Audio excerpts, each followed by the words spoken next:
na pinagbabantaan boss ba sa viral post. Nakasumpat sa CCTV ang mga tagpo noong tinanggap.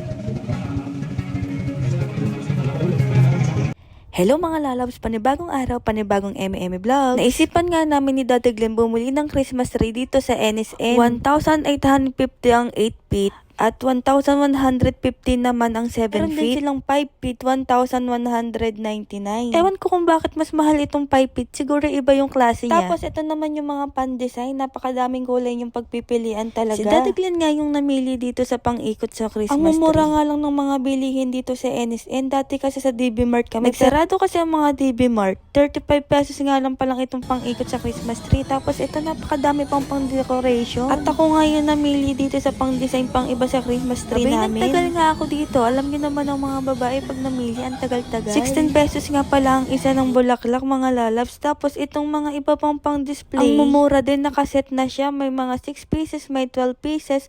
Ang halaga lang 69 pesos. Para ka na ding nagpunta sa Divisoria. Ito nga yung mga napamili namin. Ayan yung napili ni Daddy Glenn na pang-design. Tapos ito naman yung Christmas light. Tapos ito yung mga pang-decoration.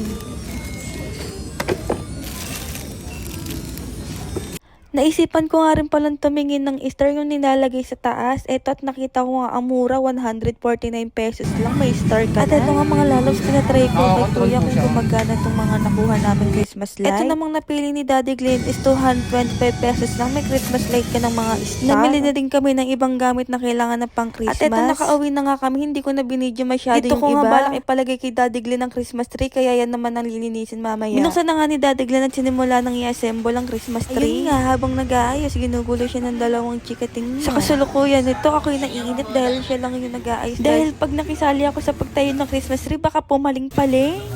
Yes naman, naitayo na. Kaya naman, it's my turn. Inalis ko nga muna itong mga plastic. Yung iba, ang daling tanggalin. Yung iba, ang hirap hilahin. Nasanay kasi ako na tuwing magpapasko, talaga namang nagagaya ko ng Christmas tree. Nakakadagdag kasi saya sa bahay ang Christmas tree. Kayo mga lalabs, may Christmas tree na ba kayo? Nakabili na ba ang lahat? 21 days na lang, Pasko na. Parang kakapasko lang, magpapasko na naman. Grabe, ang bilis na talaga ng panahon ngayon. Kaya dapat magmahalan lang tayo. At ayan nga, natapos ko na ilagay yung mga pang-decoration, kaya naman pinalagay ko na kay Daddy Glenn ng Christmas light. Pati na rin tong star, pinalagay ko na din. At finally, tapos na. Ayan nga, ang ganda, diba? At dun nga nailagay ang Christmas tree sa gusto green ko. Na doormat, 99 pesos lang yan mga lalos, para mas magandang tingnan, malinis din yung ilalim. Pagkatapos nga mag-ayos ng Christmas tree, eto, ayusin ko naman yung mga iba pang pinamili namin. Habang naglilinis nga ako, nagpa-sounds muna ako ng mayonnaise song para mas ganahan pa ako. Ang sarap kasing kumilos at maglinis sa bahay pagka may sounds ka.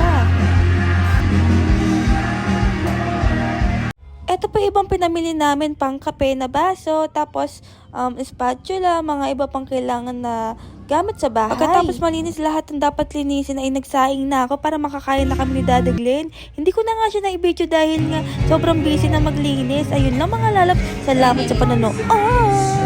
Minsan talaga nagiging rapper tayo. Grabe kasi yung voice record.